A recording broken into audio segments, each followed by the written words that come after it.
Welcome to PreMath. In this video, we have got these two circles of different dimensions with the centers P and Q respectively, tangent to each other, as you can see in this given diagram, such that A and B are the points of tangency.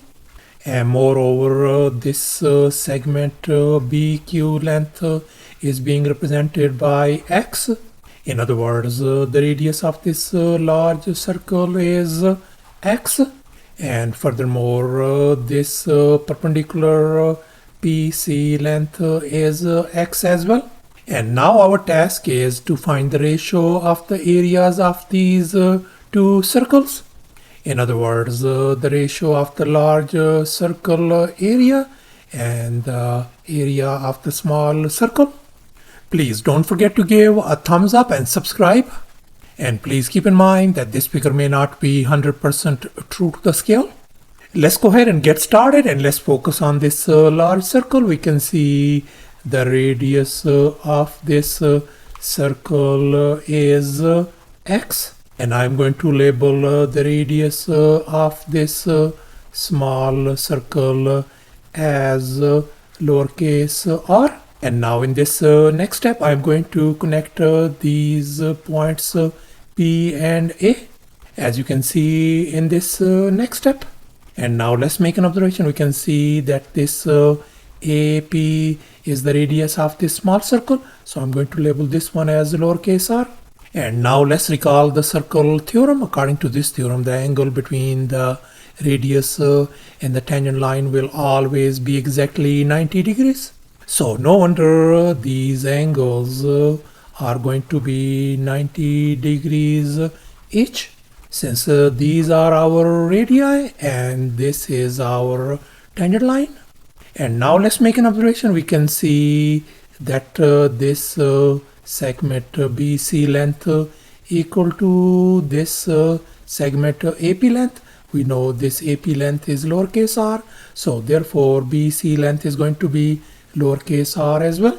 And now we know that this whole BQ length is X. So therefore this QC segment length is going to be X minus r. So I can write this one as X minus r. And now in this next step, I'm going to connect these two centers P and Q, as you can see in this next step. And now let's recall this crucial fact. So therefore the centers P and Q and this point of tangency lie on the very same line.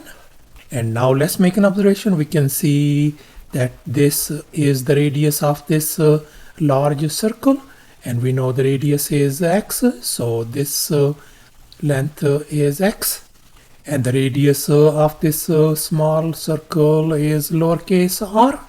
So therefore this whole PQ length is going to be simply X plus lowercase r.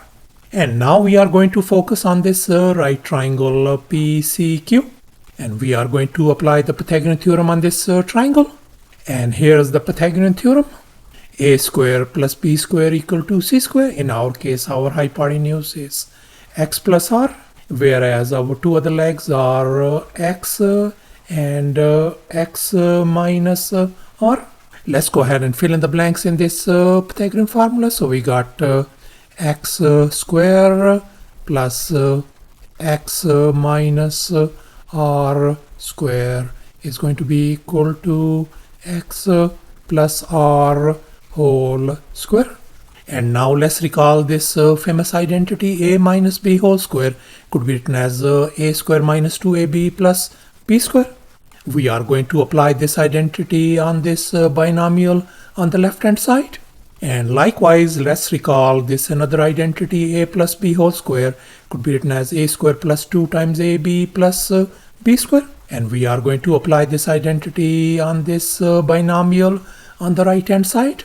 So therefore we are going to get first of all x square, then plus x square minus 2 times x r plus r square is going to be equal to x square plus 2 times x times r plus r square.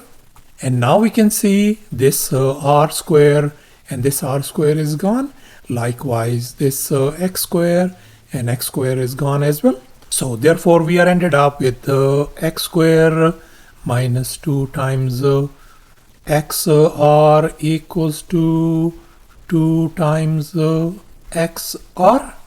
And now I'm going to move this negative 2xr on the other side, as you can see in this next step. And now we are going to combine these like terms on the right hand side. So therefore we got x square equals to 4 times x times r. And now I'm going to divide both sides by x and make sure that x is not equal to 0.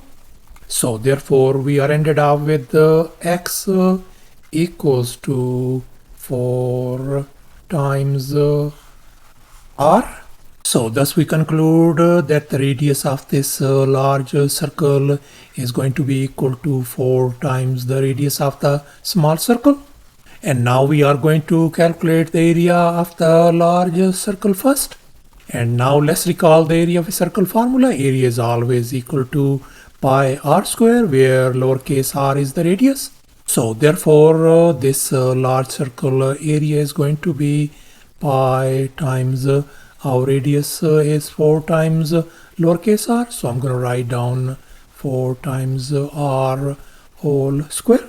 And if we simplify, we got pi times 16 r square. So therefore this could be written as 16 times pi r square. So the area of this large circle turns out to be 16 times pi times r square. And likewise the area of the small circle is going to be equal to pi times our radius for this small circle is lowercase r whole square.